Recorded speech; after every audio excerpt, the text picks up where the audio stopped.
Baik, Assalamualaikum warahmatullahi wabarakatuh. Perkenalkan nama saya Rahan Saifullah. Saya merupakan mahasiswa semester 5 program studi Administrasi Publik, Fakultas Ilmu Sosial dan Ilmu Politik Universitas Profesor Dr. Hazairin Sarjana Hukum Bengkulu.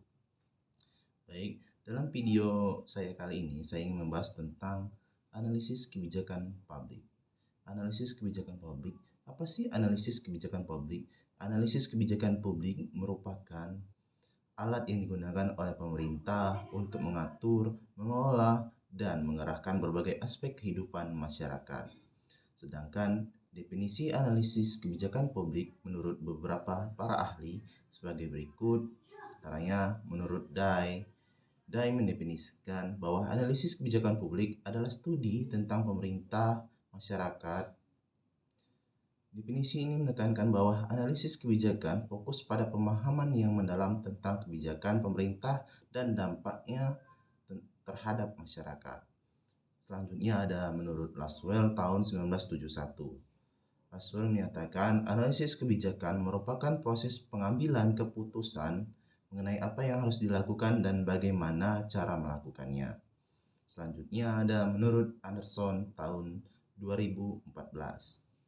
Anderson mengatakan pentingnya evaluasi sistematis dan atas implikasi dan politik dari berbagai alternatif kebijakan. Selanjutnya, kita akan membahas tentang tujuan analisis kebijakan. Analisis kebijakan memiliki banyak tujuan. Yang pertama yaitu mengidentifikasi masalah.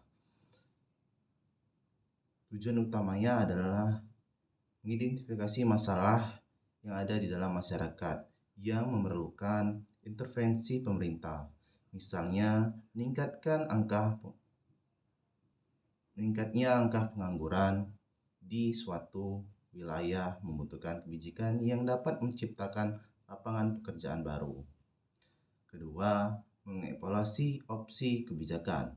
Analisis kebijakan bertujuan untuk mengevaluasi berbagai alternatif kebijakan yang mungkin diterapkan untuk menyelesaikan masalah yang telah didefinisikan.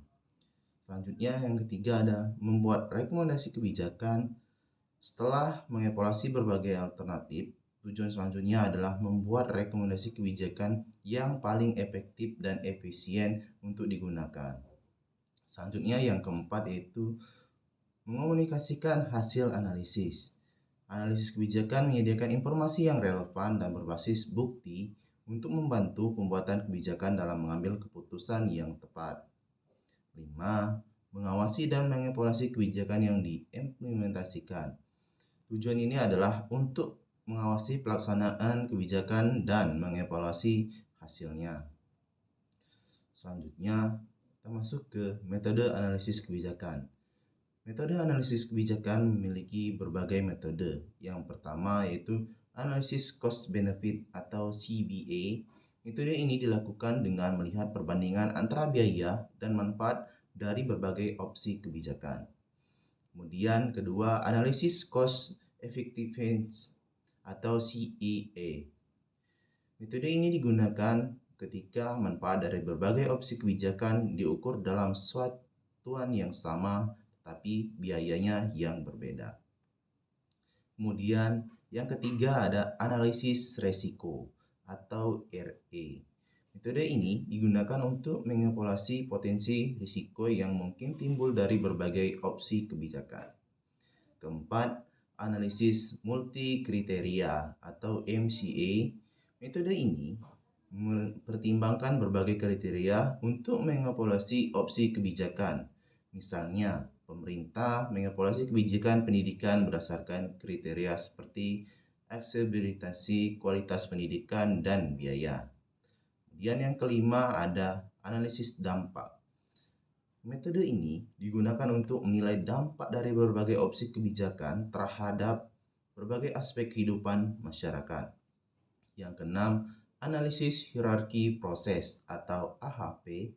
AHP adalah metode pengambilan keputusan yang mengurai masalah kompleks menjadi beberapa komponen yang lebih sederhana dan mengevaluasinya secara hierarkis. Ketujuh, analisis SWOT atau strength, weakness, opportunities, dan traits. SWOT adalah metode analisis yang digunakan untuk mengidentifikasi kekuatan, kelemahan, peluang, dan ancaman dari berbagai opsi kebijakan. Selanjutnya, yang ke-8, analisis stakeholder. Metode ini digunakan dengan mengidentifikasi dan menganalisis kepentingan dari berbagai pihak yang terlibat atau terpengaruh oleh kebijakan yang akan diterapkan oleh pemerintah. Selanjutnya, yang ke-9 yaitu evaluasi ex ante dan ex post. Evaluasi ini dilakukan sebelum kebijakan diimplementasikan untuk menilai potensi efeknya. Sedangkan evaluasi ex post dilakukan setelah kebijakan diterapkan untuk menilai hasil aktualnya.